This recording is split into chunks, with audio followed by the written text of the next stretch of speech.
some standards, by some of our standards. We have a military like no other military that's ever been built. Mr. President, what's the worst case scenario that you have planned for in Iran? Well, I don't know if there's a worst case. We have them very much beaten militarily from the military standpoint. They're still lobbing some missiles. At some point, they won't even be able to do that because we're hitting all of their carriers. We're hitting all of their missile stock. You know, they built up all these missiles over the last few years. They had a lot of them. They've shot a lot of them, and we're knocking out a lot. I guess the worst case would be we do this, and then somebody takes over who's as bad as the previous person, right? That could happen. We don't want that to happen. That would probably be the worst. You go through this, and then in 5 years you realize you put somebody in who was no better. So I'd like to see somebody in there that's going to bring it back for the people. And we'll see what happens with the people. You know, they have their chance. And we've said, don't do it yet. If you're going to go out and protest, don't do it yet. It's very dangerous out there. A lot of bombs are being dropped. But I would say that would be about the worst. Do you have someone in mind right now? Because you said all the people you did have in mind have been taken out. What do you think? Well, most of the people we had in mind are dead. So, you know, we had some in mind from that group that is dead. And now we have another group. They may be dead also, based on reports.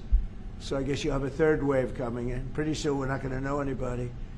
But we have, I mean, Venezuela was so incredible because we did the attack and we kept government totally intact.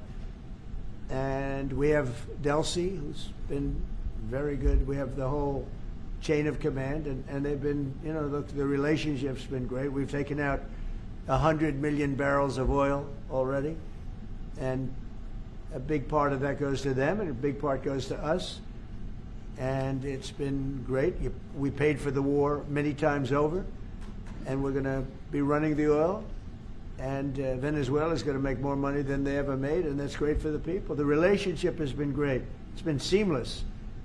Nobody's actually ever seen anything like it. If you look at Iraq, where very stupidly everybody was fired, the generals were fired, the military was fired, the police were fired, the fire departments were fired, and all of the government workers were fired.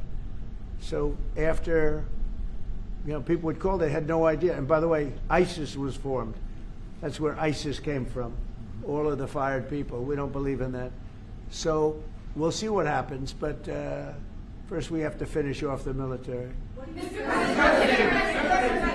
Crown Prince Reza Pahlavi, is he an option at all in your mind? I guess he is. Some people like him, and we haven't been thinking about too much about that.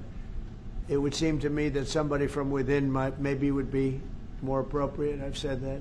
He looks like a very nice person, but it would seem to me that somebody that's there, that's currently popular, if there's such a person.